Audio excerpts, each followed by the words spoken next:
Welcome back to the Crochet Crowd. So it's my friends at yarnspirations.com. Today we're going to do this ornamental granny sweater. I just wanted to make sure I understood the pattern. It took me about 3 false starts in order to understand this pattern, but once I got it into my thick, unused brain, it became a lot easier for me. The color changing is something that you can deal with.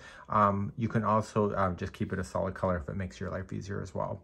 So what I decided to do is that I went to my collection and I found up a beat up ball of, I think this is Caron Cakes, and it's got some great colors in it that I want to kind of do a sweater with instead of just whatever, you know, use what you have. So I'm a loose crocheter, and if you tell anybody, I'll deny it, okay? So I'm gonna go down to a 4mm size F as in Frank crochet hook. I'm also gonna use a tapestry needle, and I'm doing that because I'm gonna show you a few deviations from this pattern that I felt was quite helpful for me. The thing about this tutorial work is I'm allowed to do that, so if you wanna follow the instructions as written, you can go ahead and do that. And we're going to get ourselves started, and it actually is calling for a 4.5mm size US 7 crochet hook, and just basically A, B, C, D, and E. There's different colors as you can see, so the pattern looks big, but it's actually not. It's just because the color breakdowns are being provided to you, so don't overcomplicate the system. So without further ado, we're going to get started right away. You can see I've made some notes. We're going to deviate right off the top and get that tapestry needle. It'll be your best friend today. So before I begin, I don't know when I last used this yarn, but I'm going to just deconstruct it very much like an ogo and just getting the colors to be in sync with each other. You know, making this dog's breakfast look even worse. A lot of people do this though. They end up buying stuff like this and then they separate the colors and put it in their own order and use it wherever they feel like it. So I just need 4 colors today. You can do as many or as little as you want to. You can do a solid one. You know, there's no crochet police as far as I know because I'd be arrested already. So let's do that. Deconstruction complete, and let's begin the first section. So I'm going to begin right away with the deviation. I'm only going to chain 6 instead of 8. I felt like it was a little loose for me. Again, we will not talk about such things because it's nonsense. And you are going to begin and do a beginning chain. So I'm going to say chain 6, but if you want to chain 8, go ahead. So 1, 2, 3, 4, 5, and 6. And then you can go 7 and 8 if you wish. And then I want you to join this to the beginning chain and slip stitch to form a ring. I felt it looked better to my point of view. You could decide, you're the artist. Let's officially do round number 1. In round number 1, I'm deviating. So you can chain 1 and put 8 single crochets in, or you're just gonna stick your hook into the middle center, grab the yarn and pull through 2. That is considered 1, so there's not a chain 1 there. So I still want 8 single crochets, so this is considered 1. Go right up over that top of that straggler 2. So that's 2, 3, 4, 5, 6, 7, and 8. Now, I'm not slip stitching. Here's what I'm gonna do. I've gone over the straggler, so I'm gonna just cut that out and get that out of my way. But I want you, look at these scissors. Bam, primers go or what? I want you to cut this strand a little bit longer. And I don't want to slip stitch. And I know from my amigurumi days, because I really suck at that too, is that I realized that when you do a slip stitch, it looks like sin. So if sin had to look like, you should see my slip stitching when I do amigurumi. And what I want you to do is count the 8th one back. So 1, 2, 3, 4, 5, 6, 7, 8. Go to the 8th one. And I want you to go across the stitch. Okay, so I'm just going across and just pull on it. And it's gonna pull it shut. But wait, there's more. I know I sound like an infomercial. See where this one's coming out of? I want you to go back through that and just go down in. And so that strand came out of that hole, went around and locked back in. Are you learning something today? And what you're gonna do is you're gonna pull tight. Look how pretty that is. So before I fold it the other way, I want to secure this in. So I'm just going to come in the inside and I'm going to cause it to knot. Give it a good reef so it gets down in size. This will be on the inside of the sweater. And then I'm just going to weave in the ends back and forth gently. Okay, and the second time and one more time.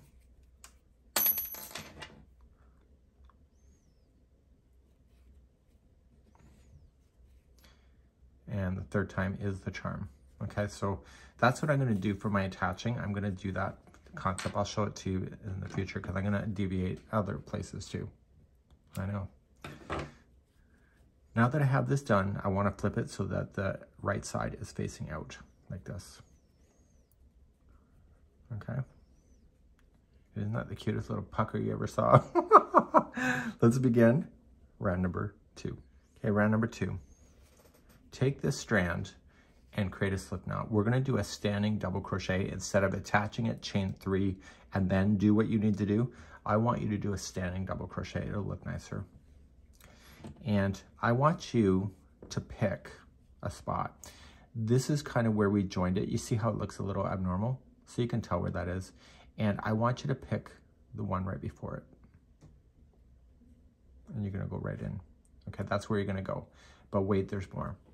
To do a standing double, you are going to wrap the hook once, pinch it with your finger, this finger, so it doesn't unspin, and then go into that spot I told you about.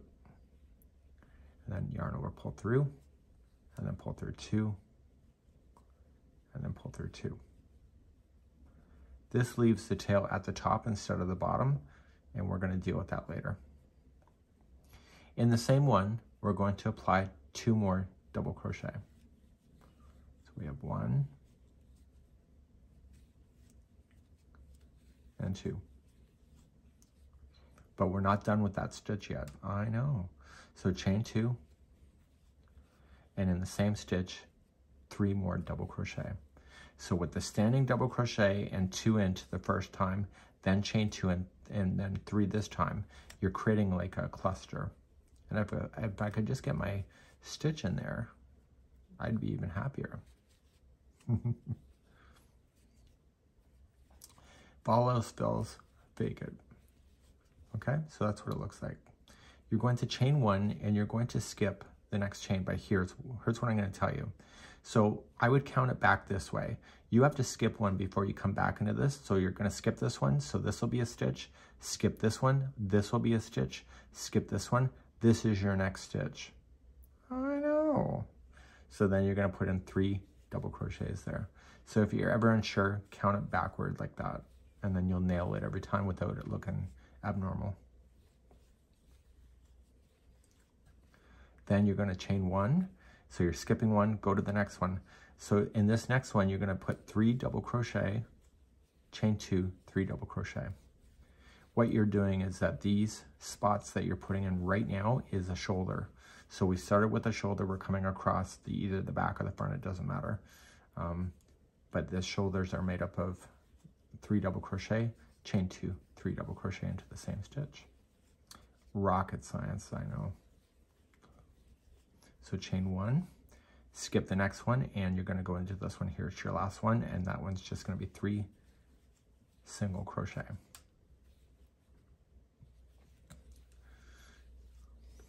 But wait, there's more. So I want you, at this point, you got to chain 1. Technically, you would slip stitch it, but I don't want to do that. I don't want to make it look obvious.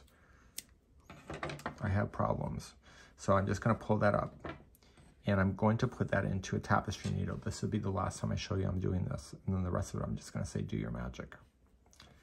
Okay, so then what you're going to do is go across like that. Just pull it closer so you can see it. And you're going to come into the same stitch that came out of. And you want to favor the back. So you're looking at the good side, so favor the back. So just turn it over. And just go in some stitch work on the back side. And when you pull on it, you want to pull on it so it looks like the same distance as the rest of these. Okay, so just, okay, and then you're going to go back. And at some point, you're going to have to tie a knot here so that it'll capture and not unravel on you. So I'll do that now. Whoops, I was about to do it. But now I'm weaving it in like a million times, so I probably don't need to anymore. So we're gonna do that. But wait, there's more. I know, annoying me today. See this one that you did with the standing? You're gonna have to secure that too. And the reason why we did that is that chain 3 never looks like a double crochet. I don't care who you think you are. It never looks like it. It always looks weird to me. So this is a way, especially on such a project like this that may be hanging from a Christmas tree or somewhere, that you'll always see it. And especially as a crocheter, you're gonna say, oh my God, look at that. And that's when you gotta call and cancel Christmas. Just ask the cranks. Cancel Christmas. Oh my God, it's the end of the world. Okay, so you're gonna do that. So now you're gonna trim, and voila. So you have what appears to be like a diamond shape. So these are your shoulders, front or back, it depends. But I want you to always favor now the same side of joining the yarn when the body is, so that the seam line always stays at the back.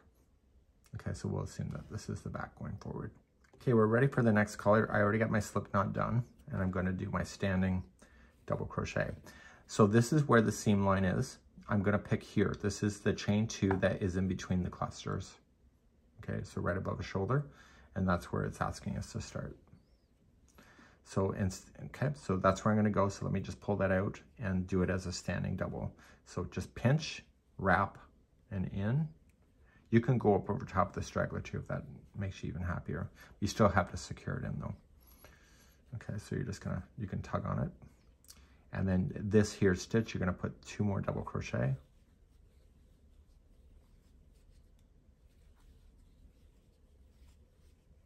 And then you're going to chain 2, and then 3 more double crochet into that same one. So with the standing and the 2 double crochet, that gives you the number 3, and then you're chaining 2 for the gap space, and then 3 double crochet. Now, you know that this is the shoulder, so you won't be doing this until you get to the other shoulder. So chain 1 to start, and you're going to come into the next space and put 3 double crochet in there. So we have 1, 2, 3, chain 1, and go to the next space and put 3 more double crochet. So we have 1, 2, 3. Okay, then you're going to chain 1, and then this is the shoulder. So you'll start off with 3 double crochet first.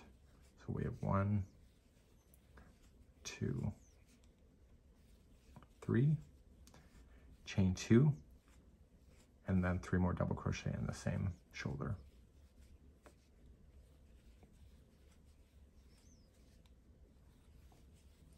Then chain 1 and come down the opposite side here. So you're just going to put 3 double crochet here. So you're thinking, well, when does this thing turn into a sweater? Hold your horses. So we're just coming down what we already know. So this is the last one. So I'm going to do my little magic join trick to join it, to keep that seam line hidden as much as possible. So just chain 1, trim that yarn, do your magic with the tapestry hook if you choose to. And if you don't, apparently I can't reach through a screen and fix your clock. So please secure this in, and we'll be back in just a moment to start round number 4. Okay, so now on number 4, this is when we're gonna start shaping it to a sweater. So here's your shoulders, and good luck putting your head through that. So what I want to do is that this is the good side, and I want to flip it. This is where I joined right here, and we're gonna flip it, and we're gonna be on the wrong side, starting where that join is. And we're gonna start with the standing double crochet. Shocker. Okay, so let's do that. So we're going to join it right where you did the connection. And then you're going to, so that was the standing double, so put in 2 more double crochets in here. This round, we're going to fold this thing so it does form the sweater shape. So let's get rid of this out of the way. We'll deal with that later. So you'll chain 1, and you're going to come into the next space and put 3 double crochet in. So 1, 2, 3, chain 1, put 3 double crochet here. And wait, there's more. So you're going to chain 1. I want you to ignore the shoulder, and I want you to just to jump over here. This is going to be like, remember those 80s shoulder pad that women used to have? Oh, they may still have it, who knows, and in their jackets. So right here, you're going to jump here, and you're going to put in 3 double crochet. Am I aging myself with shoulder pads? I don't know. I age myself to know who Carol Burnett is, because apparently the new generation has no idea. Best comedian of all time. So chain 1 and go to the next one and put 3 double crochet in.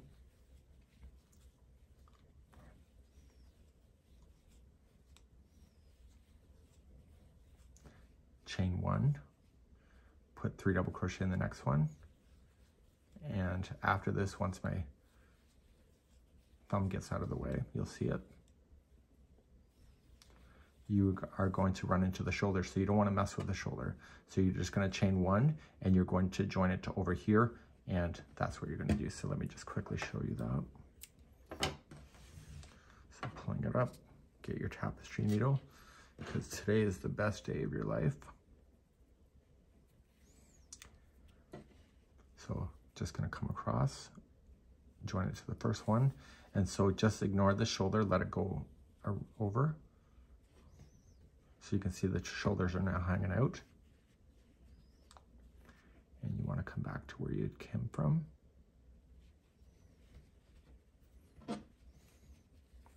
It's a bit fiddly, right? All this amigurumi stuff is usually.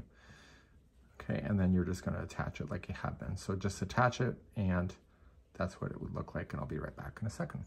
Okay, so everything is attached, and now voila, there is your shoulders. Here, so if you want to put out your fingers, there's an arm, and then the other one here. So let's start the 5th round. The 5th round, we want to look at it from the right side facing out. So we're going to start right where the join was made. Okay, so we're going to come at it from this point of view. And I also want to do my standing double in that spot.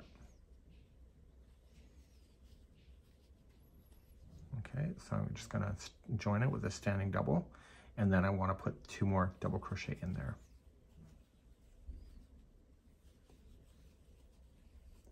So we're ignoring the shoulders completely at this point, because we're done with that. Chain 1, and then in each of these chain 1 spots, put in 3 double crochet.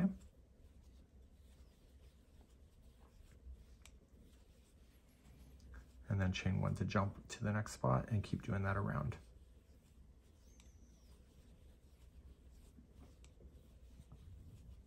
Okay, chain 1, jump.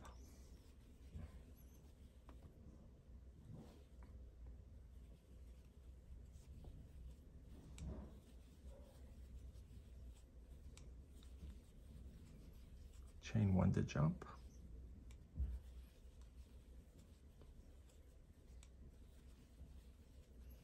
So the colors are pretty endless on these things.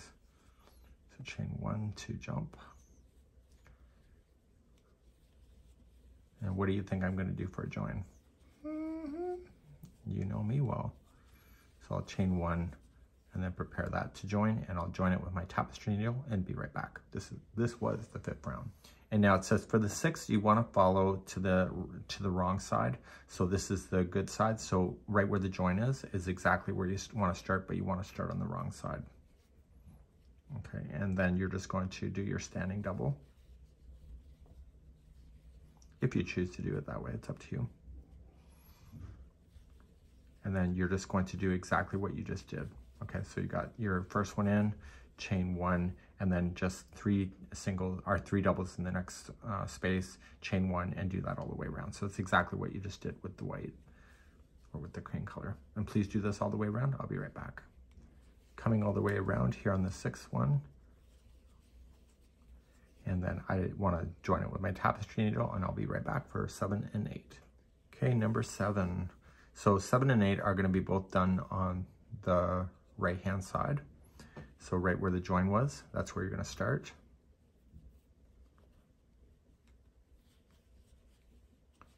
Or the right side, I should say.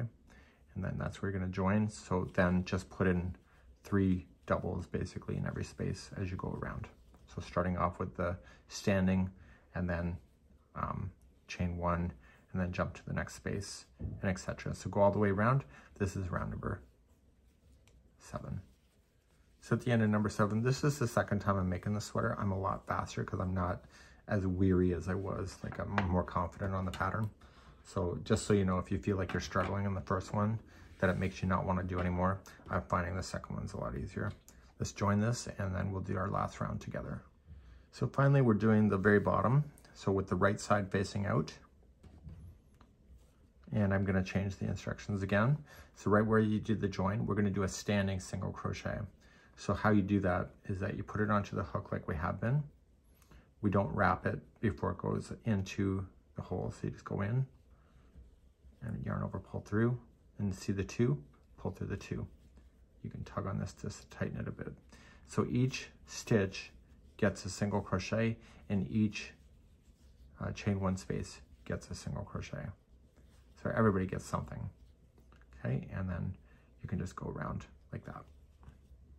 And this will conclude then the base. And I'll be right back in a moment. So I'm coming all the way back around, and the final join, I'm still gonna do my tapestry, okay? And I want it to look good, and we might as well, right? We've gotten this far so far. So join it, and let's move on. We're gonna start doing sleeves after this. Let's begin to do the sleeves. So I'm going to deviate. I'm going to do my standing double, and right where the chain 2 is, that's part of the shoulder, that's where you want to join. So I'm going to do my double. Okay, it's the standing double. And then 2 more double crochets in there. Noticing that this color is the same as the original color that I used here. The first time that I went around without the shoulder, and it will look like it belongs together. That's why I'm doing that. So now you're going to chain 1 and you're going to come to this connection spot right here, and you're going to put in 3 double crochet.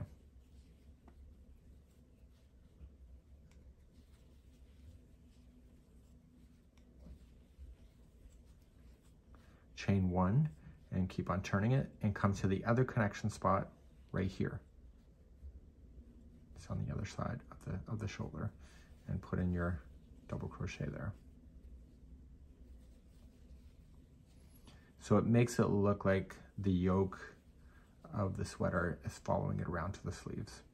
So chain 1 and then we're going to join. So you can join it, and I'll be right back in a second. So I'm putting on the other one while I'm here at the same spot, just because I remember the steps. You might be able to find that being helpful as well. Instead of doing one complete sleeve, if you're changing up the colors like this, it may be a little bit easier for you to be able to match. And I'll be right back again. So let's do the next round. So you have to go from the wrong side now, right where this is, and I'm going to suggest to you that you go under the armpit. Okay, so you have to go to the wrong side, so you have to look at it from this perspective and go in, and you have to do your standing double.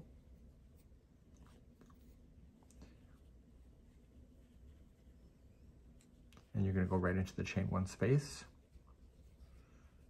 And you're essentially just doing circles now of the same stitch work going around and around and around. So once the first one's in, just chain 1 and then jump to the next space.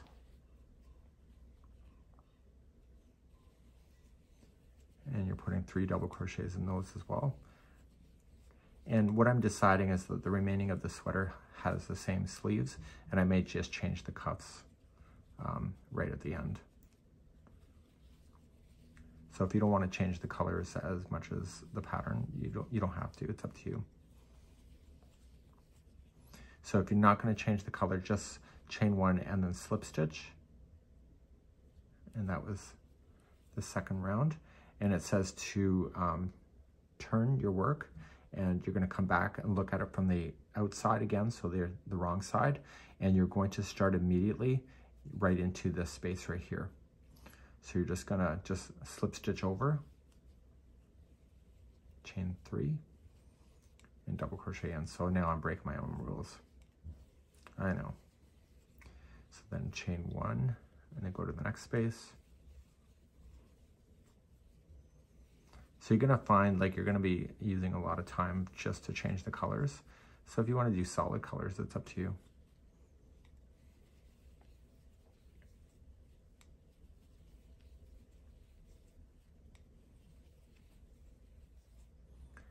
Okay, chain 1, and as I said, I'm going to keep the color, so I'm just going to slip stitch to the top of the chain 3. Okay, and then I'm going to turn my work back to the wrong side. So I'm looking at it from this perspective, slip stitch in the space, chain 3. And so it doesn't say to do that, so I'm just using my experience, and you probably have great experience too.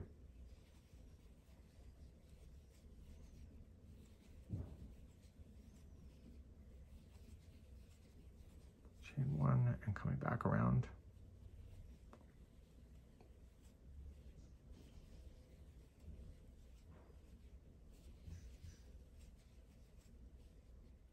At the end of the 4th, you're just going to chain 1 and then just slip stitch it, or do that magic work. So I'm going to do the magic work, and then I'm going to show you the 5th round, which will be the final. Finally, round number 5. So we're going to look at the wrong side here. So you're going to come in here. Okay, and then you're going to just join it with a standing single that I already showed you before. And so every double crochet gets a stitch. And then every chain 1 space also gets a stitch, very much like the base that we had started with. So just kind of peel back things. So the reason why they're asking us to do the wrong side right at the end is that the wrong side naturally kind of folds into itself. And so if you do the right side facing out, what happens is that the end of the sleeve will kind of like bell out. So this is going to like kind of buckle inward. And it does a really good look when you do that. Okay, so you're going to come all the way around, and at the end, what am I going to do? Yeah, I've got this far. I'm going to use my tapestry needle and finish that off. So now you just have to finish the other sleeve and get it done, and you're going to shape things and etc. And then we're going to cover the loop. So once you're ready for the loop, it says to cut a strand about 7 inches, and you can match it to the actual sweater itself, and then just tie it here. So let's show you a weaver's knot. So just go over and put this one around, and then take this one here, go over and back through underneath. This is a weaver's knot. This is how they do it at the yarn companies, and you're going to pull through like this. This is permanent. This is why those strands, well, you may have different experiences than me, but that's why they have a hard time coming out of the ball. You're going to cut it nice and short. Now, I want you to use your crochet hook, and all you're going to do is just match it, and just coming in like this and pull through. And do you see where that is? What you want to do is you want to kind of just favor that so it comes in behind. So you have a nice loop coming up like that. So it might be a little bit long, but you know what I'm saying. So it's a really neat idea, and you can hang it and enjoy it. So that's it for today, and we hope to see you again real soon. Bye-bye.